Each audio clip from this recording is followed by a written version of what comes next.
The question one now today we have is in Down syndrome, which of the following is decreased? Which of the following parameter is decreased in Down syndrome? So we have done that. So the mnemonic, if you remember, the mnemonic was, H and I was high in a case of Down syndrome.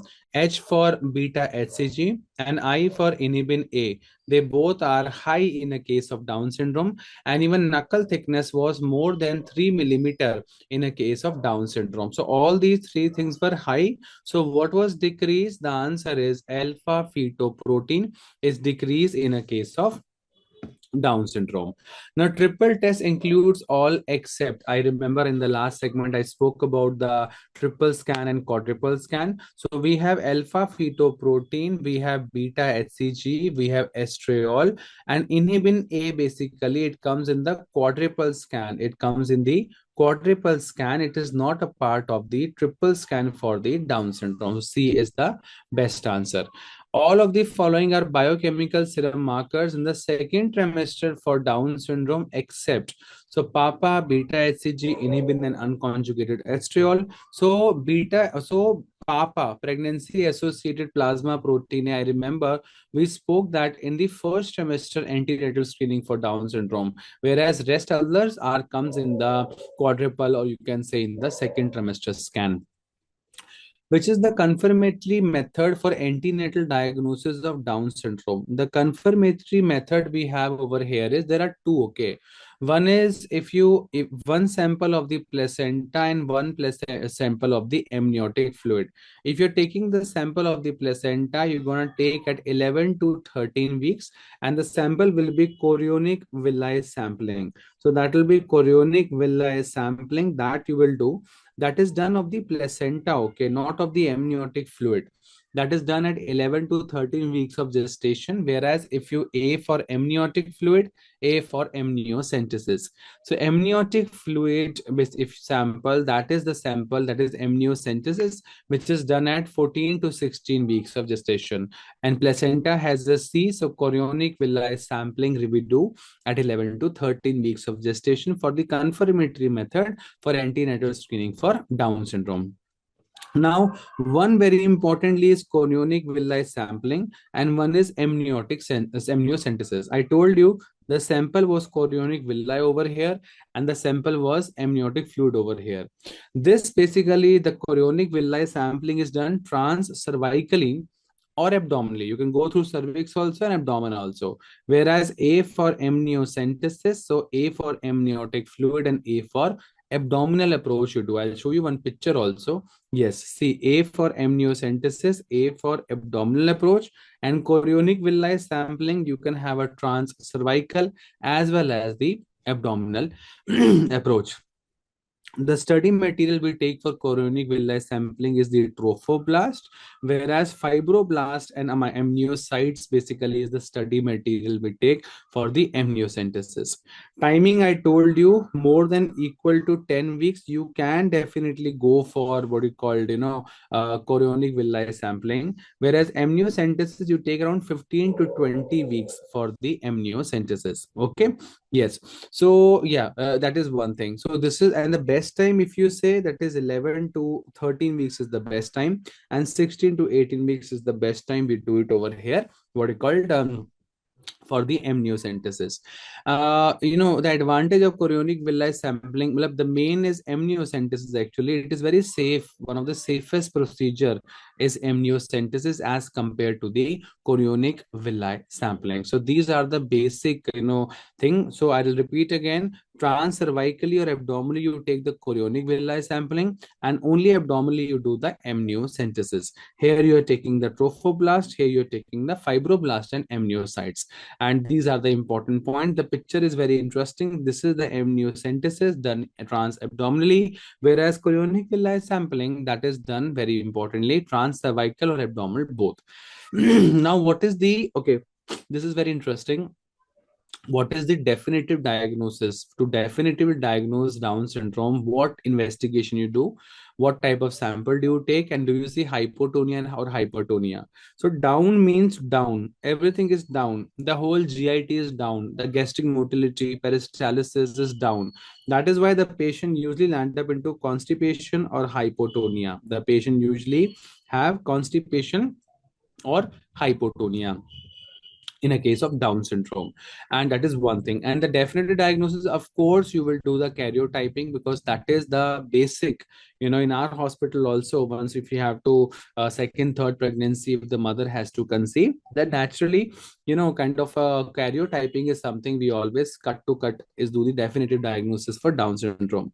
And for karyotyping, we take the DBS card or DBS sample. So what is DBS? Dried blood spot or dried blood sample we take to for the karyotyping for the Down syndrome. And definitely there is hypotonia in Down syndrome. There is not hypertonia, there is hypotonia. Knowledge is the vehicle that will change your life. Okay, knowledge is very important. This book, beautiful book, is there. Study, study, study.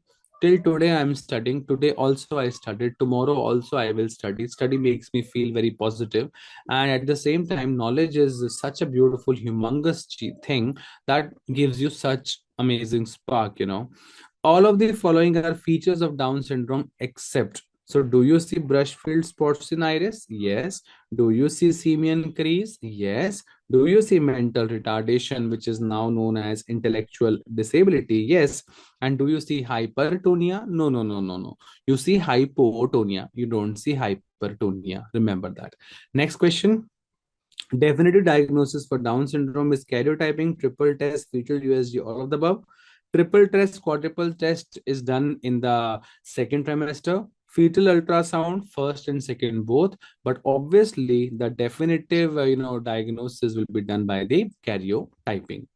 Which is the most common shape of head in a case of Down syndrome? This is very interesting. The most common shape of head in a case of Down syndrome, something known as brachycephaly. It is known as brachycephaly. Cephaly means head, okay, and brachy means small. Cephaly means head and brachy means small. Like if you talk about this skull of a baby, and there are various sutures of a baby. Once the baby is born, as we all know that we have separate bones of a newborn baby. We have the frontal bones, we have the parietal bones, and we have the occipital bones, because that's how it is. Because the vaginal pressure is so tight that once the baby is born, the bones overlap with each other, and then nicely the baby is born. Now, very importantly, remember that. So we have separate frontal, parietal, occipital bones, and we have something known as suture. The spaces between them, like as this one, it is known as metopic suture. It is known as metopic suture. This is known as coronal suture. This is known as sagittal suture, and this is known as lambdoid suture. So there are four sutures, okay? There are four sutures: metopic, coronal, sagittal, and lambdoid suture, number one. Number two, if there is a premature closure, if there is a premature, I would say fusion, if there is a premature fusion of the coronal suture, premature fusion of the coronal suture. This is the coronal suture. So premature fusion of the coronal suture will cause a small shape of the head, which is known as brachycephaly. Brachy means small and cephaly means head. So coronal suture premature fusion causes brachycephaly. Causes brachycephaly. That is one basic question must appreciate for the exam purpose. So this is the normal head. This is the brachycephaly, and yeah, brachycephaly side view, and that's how it looks like. Okay. Among the following, the most sensitive ultrasonography finding of trisomy 21 is what? Absent nasal bone, thicker knuckle fold, short femur, or echogenic bowel. So we all know that in general, the knuckle thickness, even you can see absent nasal bone also, short femur also, but knuckle thickness more than 3 mm, thicker knuckle, that's why this is MCQ. So thicker knuckle thickness is something we appreciate for positive for Down syndrome. You all must be knowing simian crease, single palmar crease is Down syndrome. There are so many syndromes where you see single palmar crease.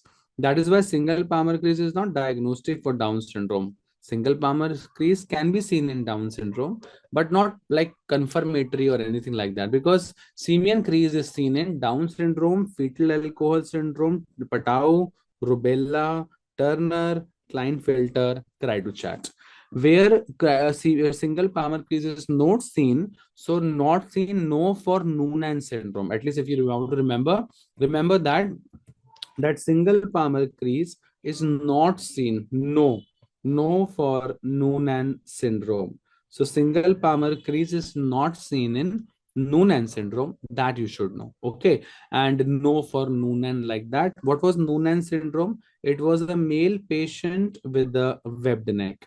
So male patient with a webbed neck, you will think of Noonan syndrome. Simple. Okay. 13 pair of ribs can be seen in all except. So normally we have 12 pair of ribs, but where do you see 13 pair of ribs? So 13 pair of ribs is not seen in Down syndrome. It can be seen in Holt-Oram syndrome, Turner syndrome, or incontinentia pigmenti.